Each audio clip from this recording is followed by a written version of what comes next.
We cannot save Ukraine by dooming the U.S. economy. In March, inflation hit a 40-year high. Gasoline alone is up 48%, and energy prices are up 32% over the last year. Food prices have increased by nearly 9%. Used vehicle prices are up 35% for the year, and new vehicle prices have increased 12% or more. Yes, inflation doesn't just come out of nowhere. It comes from deficit spending. The United States spent nearly $5 trillion on COVID-19 bailouts, leading to one of the highest and most sustained levels of inflation in U.S. history. Americans are feeling the pain, and Congress seems intent only on adding to that pain by shoveling more money out the door as fast as they can. This bill under consideration would spend $40 billion. This is the second spending bill for Ukraine in 2 months, and this bill is 3 times larger than the first.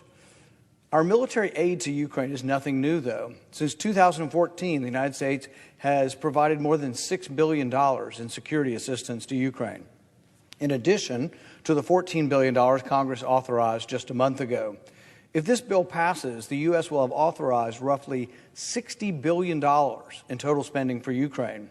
For those who say this is not enough, for those of you in this chamber who say that our military spending is never enough, let's put $60 billion into perspective. According to Elias Youssef, a security assistant at the Stimson Center, Kiev would become the largest yearly recipient of U.S. military aid of the past 2 decades.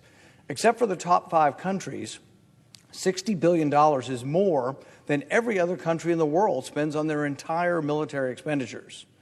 If this gift to Ukraine passes, our total aid to Ukraine will almost equal the entire military budget of Russia. And it's not as if we have that money lying around. We will have to borrow that money from China to send it to Ukraine. The cost of this package we are voting on today is more than the U.S. spent during the first year of the U.S. conflict in Afghanistan. Congress authorized force, and the president sent troops into the conflict. The same cannot be said of Ukraine. This proposal towers over domestic priorities as well. The massive package of $60 billion to Ukraine dwarfs the $6 million spent on cancer research annually. $60 billion is more than the amount the government collects in gas taxes each year to build roads and bridges. The $60 billion to Ukraine could fund substantial portions or entire large cabinet departments. The $60 billion nearly equals the entire State Department budget. The $60 billion exceeds the budget for the Department of Homeland Security and for the Department of Energy. And Congress just wants to keep on spending and spending. In the past 2 years, the U.S. has borrowed more money than at any time in our history. We are already experiencing the greatest rate of inflation in over 4 decades. The assault on monetary discipline is untenable, and it cannot go on forever.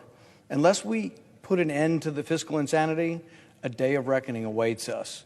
Congress should evaluate the cost of continuing down this path. The biggest threat to the United States today is debt and inflation and the destruction of the dollar.